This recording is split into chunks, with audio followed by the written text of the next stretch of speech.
Et Sénat.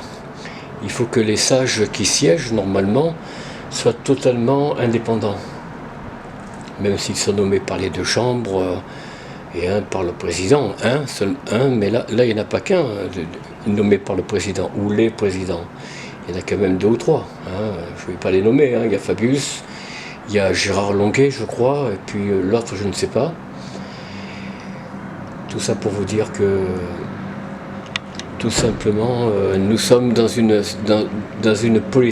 république bananière, vraiment dans une république bananière. Il y a vraiment peu de, comment ça s'appelle, peu d'indépendance en France entre le Conseil d'État, le Conseil constitutionnel, enfin tout ça.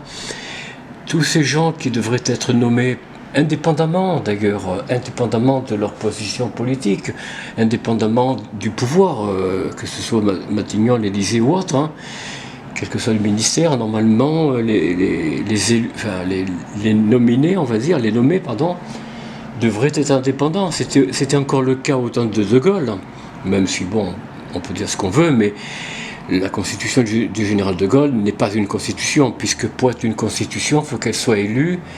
Il faut qu'elle soit nommée par les deux chambres, Sénat, Assemblée nationale ou Chambre des députés à l'époque, c'est comme ça qu'on l'appelait. Mais De Gaulle, pour anticiper son élection, l'élection devant le suffrage universel, il a cru bon de faire une constitution 2 ou 3 mois avant, d'ailleurs. Donc elle a été ratifiée, nommée, signée par De Gaulle. Mais De Gaulle n'était pas encore président de la République. Il a fait ça justement pour pouvoir déclencher une élection. Ce qu'il aurait pu faire, moi de mon point de vue, ce qu'il aurait dû faire, c'était rappeler, je crois que c'est Paul Doumer, que je ne me rappelle plus le nom, de celui qui était encore en vie à cette époque. Non, il était mort, il était mort. Mais enfin, ils auraient dû, rappeler l'ancien représentant de la France avant la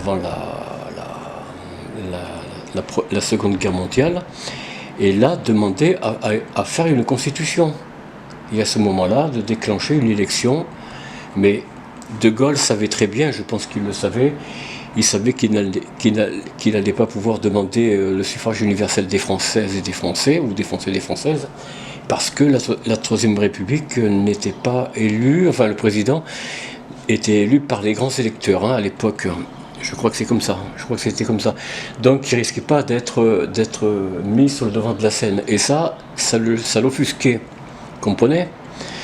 Alors voilà, c'est pour ça que De Gaulle il est passé président de la République, parce que justement, on peut dire qu'il a triché, quoi. Il a triché sur la Constitution, parce qu'il était que chef du Conseil de résistance, ou autre chose, enfin une autre nomination, mais enfin, qui faisait suite au Conseil de la résistance. Eh bien, un conseil qui n'était pas nommé ni élu par le peuple. Et le peuple, c'est lui qui est souverain. Je le rappelle, la souveraineté appartient au peuple, par le peuple et pour le peuple, uniquement. Uniquement. Si dès lors qu'on passe par-dessus le peuple sans tenir compte par le suffrage universel demandé aux Français en tant que président, et non pas chef de conseil, eh bien ça ne vaut rien. Ça ne vaut rien. La Constitution est morte. Et en plus, elle est morte avec, je vous dis, la collusion des pouvoirs. La confusion des pouvoirs entre le Conseil constitutionnel, et voilà. Et vous avez compris un petit peu l'affaire. Voilà, c'est la seule anecdote que j'avais à vous raconter.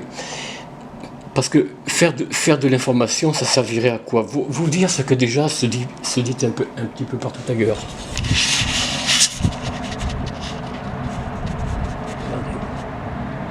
Regardez un petit peu le chat. Ah, Milou.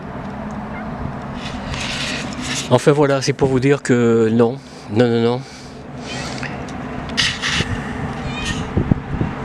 Écoutez, il vous parle, vous voyez, chers amis, le chat vous parle.